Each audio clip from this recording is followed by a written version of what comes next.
நம்ம சிச்சா போச்சர் opening batsman நான் ஏற்கனவே சொன்னது தான். இன்னொரு ஒரு மீடியமில் வேற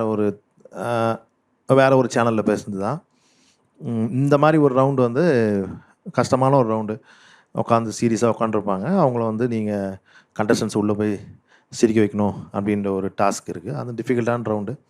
ஸோ அதை எப்படி நம்ம ஒர்க் அவுட் பண்ண போகிறோம், அது எப்படி ஒர்க் ஆகும், அது ரைட்டிங்கில் எப்படி நம்ம பண்ண போகிறோம், என்ன மாதிரி கண்டென்ட்டாக நம்ம க்ரியேட் பண்ணுறது. எனக்கு செம பிளாங்க் உண்மையிலேயே. அது ரொம்ப ரொம்ப முன்னாடிப்பா ஆயிடுச்சு. 2009 யோசிச்சு பாருங்களேன். 16 வருஷத்துக்கு முன்னாடி நம்ம என்ன யோசிக்க முடியும்?